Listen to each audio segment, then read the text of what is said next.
Kisah tentang Ashabul Kahfi merupakan salah satu cerita yang terkenal dalam kepercayaan agama-agama Abrahamik, terutama dalam Islam.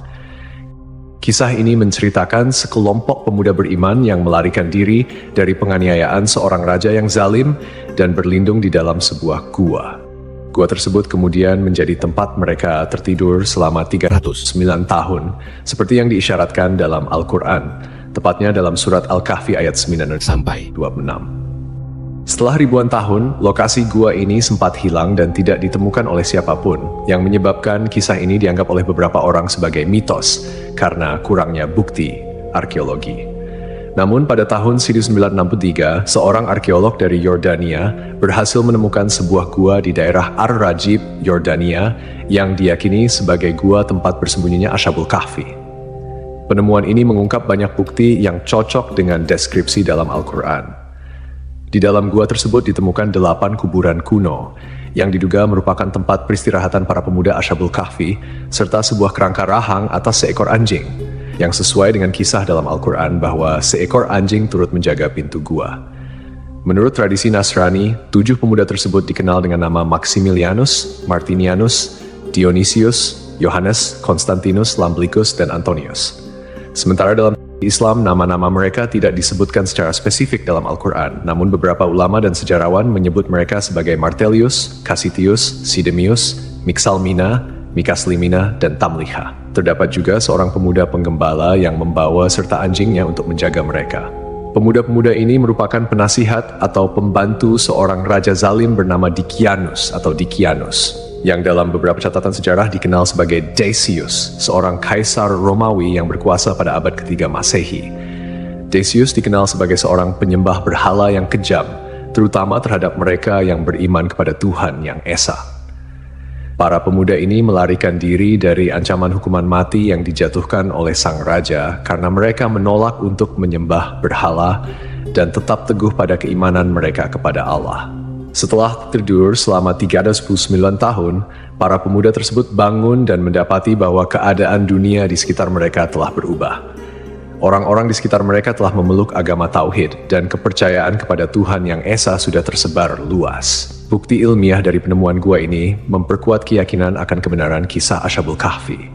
Penemuan arkeologis seperti kuburan kuno dan kerangka anjing di mulut gua sejalan dengan narasi yang terdapat dalam Al-Quran. Selain itu, penemuan ini juga menunjukkan bahwa kisah Ashabul Kahfi bukan sekadar mitos, melainkan sebuah peristiwa sejarah yang nyata, yang tercatat dalam literatur agama dan didukung oleh bukti-bukti fisik. Dalam Al-Quran, Allah Subhanahu wa Ta'ala berfirman mengenai jumlah mereka dalam surat Al-Kahfi ayat 22. Nanti ada orang yang akan mengatakan jumlah mereka adalah 3 orang, yang keempat adalah anjingnya, dan yang lain mengatakan mereka itu 5 orang, yang keenam adalah anjingnya sebagai terkaan terhadap barang yang gaib. Dan yang lain lagi mengatakan mereka 7 orang, yang ke-8 adalah anjingnya.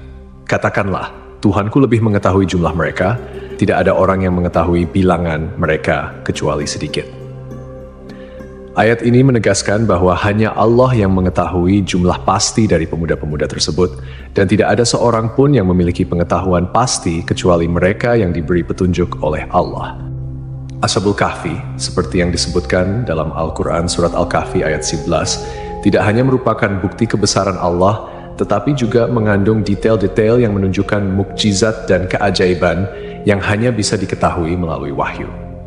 Dalam tafsir Ibnu Katsir, dijelaskan bahwa anjing yang menemani para pemuda tersebut juga ikut tertidur di dalam gua bersama mereka. Allah Subhanahu wa Ta'ala berfirman, "Dan kamu akan melihat matahari ketika terbit, condong dari gua mereka ke sebelah kanan, dan bila matahari terbenam, menjauhi mereka ke sebelah kiri, sedang mereka berada dalam tempat yang luas dalam gua itu." Itu adalah sebagian dari tanda-tanda kebesaran Allah.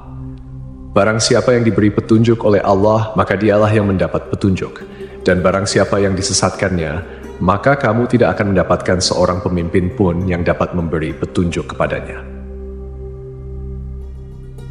Para peneliti yang mempelajari gua ini menemukan bahwa celah masuknya sinar matahari ke dalam gua memang sesuai dengan deskripsi yang ada dalam Al-Quran. Celah gua di sebelah selatan mengarah ke barat daya. sehingga ketika seseorang berdiri di dalam gua pada waktu sore, sinar matahari akan bergerak ke arah kanan dan memberikan ruang untuk melihat pemandangan luar gua.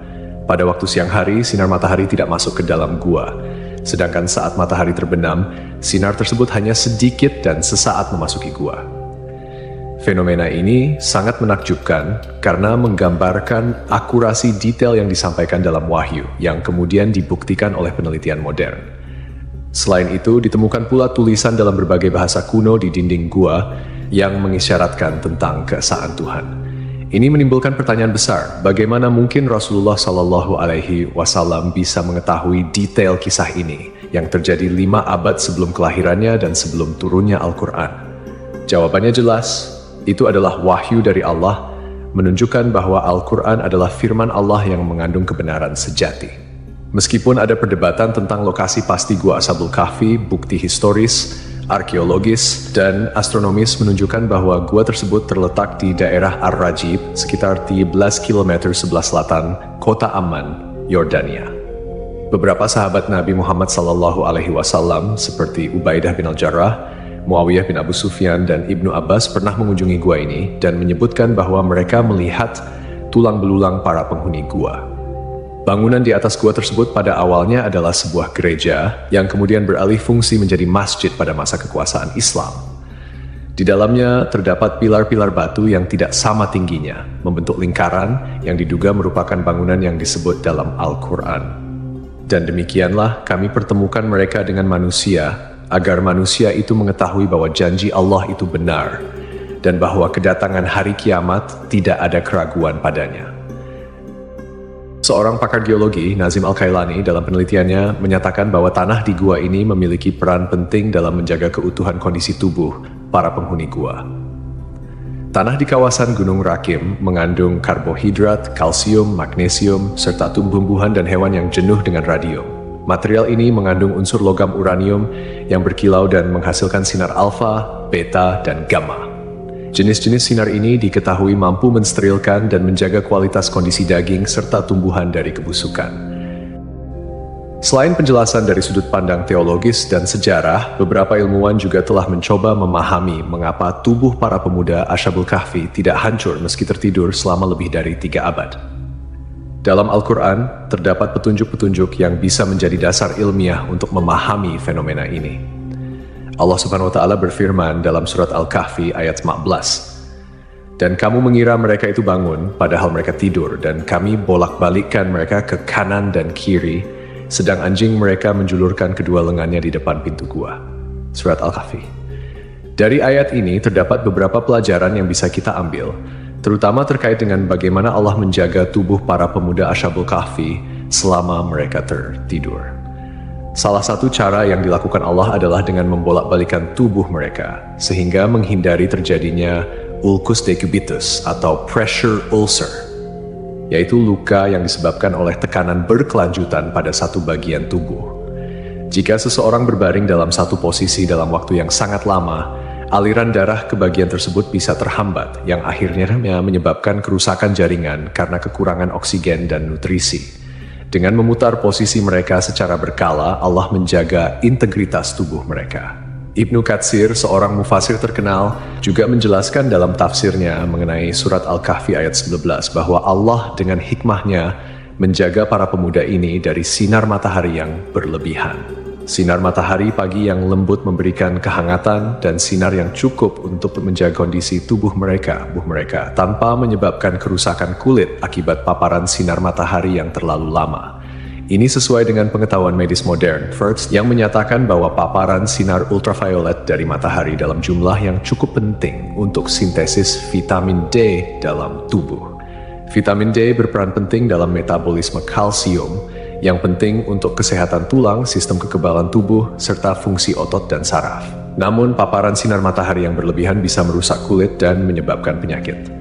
Dalam ayat yang sama, Ibnu Katsir juga menambahkan bahwa posisi gua yang terbuka ke arah utara memungkinkan sirkulasi udara yang baik, sehingga gua tersebut tidak menjadi lembab atau pengap. Ini juga memberikan petunjuk bahwa gua tersebut memiliki sirkulasi udara yang cukup untuk menjaga kesegaran di dalamnya. sehingga para pemuda itu tetap dalam kondisi yang baik meskipun tertidur dalam waktu yang sangat lama. Kemudian, dari sudut pandang ilmiah, penelitian lebih lanjut menunjukkan bahwa radiasi dan unsur-unsur mineral yang terdapat di tanah dan dinding gua dapat berperan dalam menjaga kondisi tubuh para pemuda. Seperti yang dijelaskan oleh Nazim Al-Kailani, unsur logam uranium yang ada di gua tersebut memancarkan radiasi yang dapat membantu mensterilkan tubuh dan mencegah pembusukan. Ini adalah bukti lain dari kekuasaan Allah yang mengatur segala sesuatu dengan sangat sempurna.